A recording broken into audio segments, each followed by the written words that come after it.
Hello friends, welcome to info TV Kannada. ಅಶ್ಲೀಲ video record, ಅತ್ಯಾಚಾರ ಆರೋಪ ಹಾಗೂ ಲೈಂಗಿಕ ದೌರ್ಜನ್ಯ ಆರೋಪ ಎದುರಿಸುತ್ತಿರುವ ಹಾಸನ ಸಂಸದ ಪ್ರಜ್ವಲ್ ರೇವಣ್ಣ ಗುರುವಾರ ತಡರಾತ್ರಿ ಪೊಲೀಸರಿಗೆ ಶರಣಾಗಿದ್ದಾರೆ. ಜರ್ಮನಿಯಿಂದ ಬೆಂಗಳೂರಿಗೆ ಬಂದ ಲುಫ್ತಾನ ವಿಮಾನದಿಂದ ಇಳಿಯುತ್ತಿದ್ದಂತೆ ಎಸ್ಐಟಿ ಅಧಿಕಾರಿಗಳು ಬಂಧಿಸಿದ್ದರು. ನಂತರ ಎಸ್ಐಟಿ ಕಚೇರಿಗೆ ಕರೆದೊಯ್ಯಲಾಗಿತ್ತು. ಶುಕ್ರವಾರ ಬೌರಿಂಗ್ ಆಸ್ಪತ್ರೆಯಲ್ಲಿ ಮೆಡಿಕಲ್ ಟೆಸ್ಟ್ ಮಾಡಿಸಿದ ಬಳಿಕ ಅವರನ್ನು ಜನಪ್ರತಿನಿಧಿಗಳ ನ್ಯಾಯಾಲಯಕ್ಕೆ ಹಾಜರುಪಡಿಸಲಾಗಿತ್ತು. ಎರಡೂ ಕಡೆ ವಾದ ಆಲಿಸಿದ 42ನೇ ಎಸಿಎಂಎಂ ಕೋರ್ಟ್ ಪ್ರಜ್ವಲ್ರನ್ನು 6 ದಿನಗಳ ಪೊಲೀಸ್ ಕಸ್ಟಡಿಗೆ ವಹಿಸಿ ಆದೇಶ ಹೊರಡಿಸಿದೆ.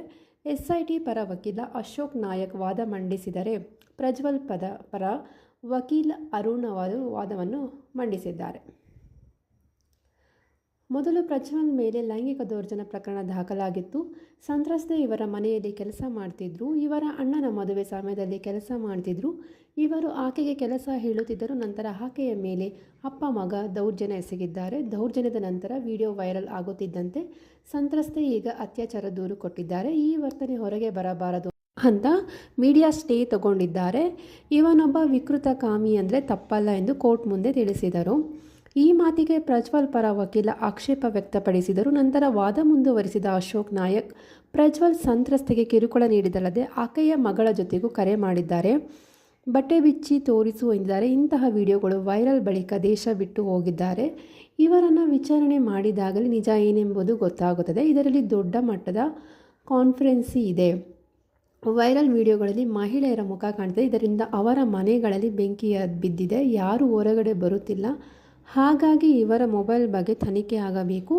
ಇವರು ವಿಡಿಯೋ ಮಾಡಿದ್ರ ಅಥವಾ ಬೇರೆ ಯಾರಾದರೂ ಮಾಡಿದ್ರ ಅನ್ನೋದ್ರ ಬಗ್ಗೆ ತನಿಖೆ ಆಗಬೇಕಾಗಿದೆ. ಇದಕ್ಕಾಗಿ 14 ದಿನಗಳ ಕಸ್ಟಡಿಗೆ ಕೊಡಬೇಕೆಂದು ಮನವಿ ಮಾಡಿದ್ದರು. ಪ್ರಜ್ವಲ್ ಪರ ವಕೀಲ್ ಅರುಣ್, ಪ್ರಜ್ವಲ್ ಮನೆಯಲ್ಲಿ ಸಂತ್ರಸ್ತೆ ಕೆಲಸ ಮಾಡ್ತಿದ್ರು. 4 ವರ್ಷಗಳ ಹಿಂದೆ ಆ ಮನೆಯಲ್ಲಿ ಕೆಲಸ ಬಿಟ್ಟು ಬಂದಿದ್ದೆ ಅಂದಿದ್ದಾರೆ. ಈ ದೂರಿನಲ್ಲಿ ಅತ್ಯಾಚಾರ ಬಗ್ಗೆ ಒಂದು ಲೈನ್ ಆರೋಪ ಇಲ್ಲ. ಭಾಷೆ ಬರುತ್ತೆ, ಪದ ಬಳಸಬಹುದು, ಅವಮಾನ ಮಾಡಬಾರದು. ಮೇ 2ರವರೆಗೆ ಸುಮ್ಮನೆ ಇದ್ದು, ಆದರೆ ಕೇಸ್ನಲ್ಲಿ ಸೆಕ್ಷನ್ 376 ಸೇರಿಸಿದ್ದಾರೆ. ಮೇ 1ರಂದು ಪೊಲೀಸರು ಹೇಳಿಕೆ ತಿಳಿಸಿದ್ದಾರೆ. ಇದೇ ಪ್ರಕರಣದಲ್ಲಿ A1 ಆರೋಪಿಗೆ ಜಾಮೀನು ಸಿಕ್ಕಿದೆ. ಅಲ್ಲದೆ 2ನೇ ಆರೋಪಿಯಾಗಿರುವ ಪ್ರಜ್ವಲ್ ತಾವಾಗೇ ಶರಣಾಗಿದ್ದಾರೆ. ಅವರು ಎಲ್ಲೂ ಓಡಿ ಹೋಗಿಲ್ಲ. ವಿಚಾರಣೆಗಾಗಿ 1 ದಿನ ಕಸ್ಟಡಿಗೆ ನೀಡಿದರೆ ಸಾಕು ಎಂದು ಕೋರ್ಟ್ಗೆ ಮನವಿ ಸಲ್ಲಿಸಿದ್ದಾರೆ. ಎಸ್ಐಟಿ ಪರ ವಕೀಲ ಅಶೋಕ್ ನಾಯಕ್ ಮತ್ತೆ ವಾದ ಶುರು ಮಾಡಿ, ನಾವು ಅತ್ಯಾಚಾರ ಪ್ರಕರಣದಲ್ಲಿ ವಾದ ಮಾಡ್ತಿದ್ದೀವಿ. ಇವರು ಸಾಮಾನ್ಯ ವ್ಯಕ್ತಿ ಅಲ್ಲ, MP ಕಾನೂನು ಮಾಡುವವರು. ಆದರೆ ಇವರಿಗೂ ಎಲ್ಲಿದೆ ಅನ್ನೋದನ್ನೇ ಹೇಳಿಲ್ಲ. ಇವರ ಮೇಲಿರೋದು ಜೀವಾವಧಿ ಶಿಕ್ಷೆ ವಿಧಿಸುವ ಪ್ರಕರಣ.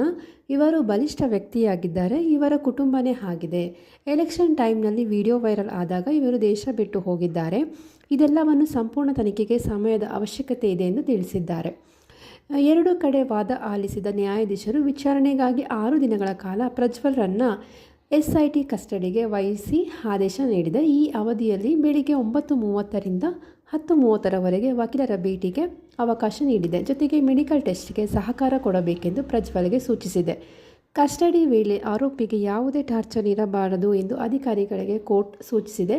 ಇದೇ ಸಂದರ್ಭದಲ್ಲಿ ಮೀಡಿಯಾ ಟ್ರಯಲ್ಸ್ ನಿಲ್ಲಿಸಬೇಕೆಂದು ಮನವಿ ಮಾಡಿದರೆ ಅದಕ್ಕೆ ನ್ಯಾಯಾಧೀಶರು ಅದನ್ನು ಕಾನೂನು ಪ್ರಕಾರ ನಿಮ್ಮ ವಕೀಲರು ನೋಡಿಕೊಳ್ಳಲಿ ಎಂದು ತಿಳಿಸಿದರು. ಇದಾಗಿತ್ತು ಪ್ರಜ್ವಲ್ ಕೇಸ್ಗೆ ಸಂಬಂಧಪಟ್ಟಂತೆ ಒಂದಷ್ಟು ಮಾಹಿತಿಗಳು. ಇದೇ ರೀತಿಯ ಹೆಚ್ಚಿನ ಮಾಹಿತಿಗಾಗಿ ನಮ್ಮ ಚಾನಲ್ನ ಸಬ್ಸ್ಕ್ರೈಬ್ ಮಾಡಿ, ಸಪೋರ್ಟ್ ಮಾಡಿ. Thank you for watching.